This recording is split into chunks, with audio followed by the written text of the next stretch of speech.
មកពីកំពង់ស្ពឺអើយតែមកយប់ទល់ភ្លឺលឺដែលថាមកចៃយើងខ្ញុំមិនសូវកំណើតដែរអើយ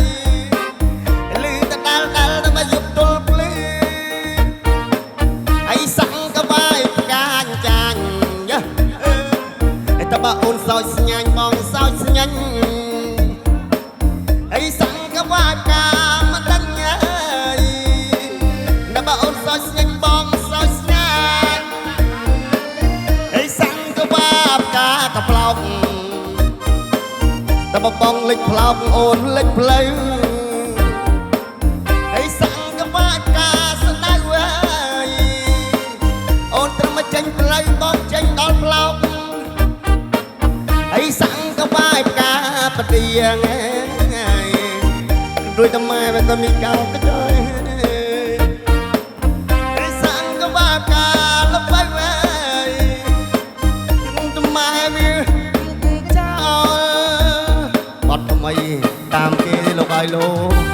เจ็ดนี่เชิญก็คอยก็ประกันเตียนนะ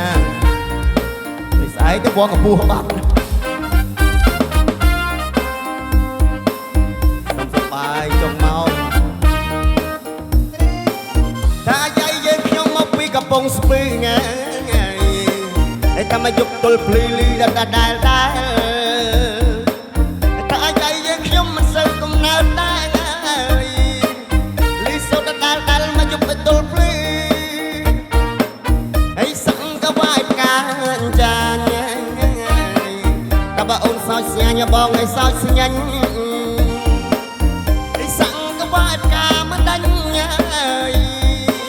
តែបើអូនសោចស្ញាញ់បងសោចស្ញាញ់អីសង្កវាយផ្កាកផ្លោកបើអូនលេចផ្លោកបងលេចផ្លូវយ៉ាតែបើសង្កវាយផ្កាលបើអើយតែបើអូនលេចផ្លូវបងលេចដល់ផ្លោកអីសង្កវាយផ្កាបដៀងនឹងថ្មនឹងខ្ញុំចង់ไอ้สังก็ว่าการลำบากไว้คนเจ้าก็มาโอ้ยปอดเองเลยសូមគោរពបាទថ្នាក់ដល់គុណទៅដល់វត្តមានបាទលោកអគ្គនាយកបាទអូសំអាតបាទផ្សារសម្បូរបាទលោកអគ្គនាយកថ្មីឧបត្ថម្ភដល់ក្រុមមន្ត្រីចំនួន$100អូអរគុណច្រើនបាទបាត់ផ្ទុះរបស់គេ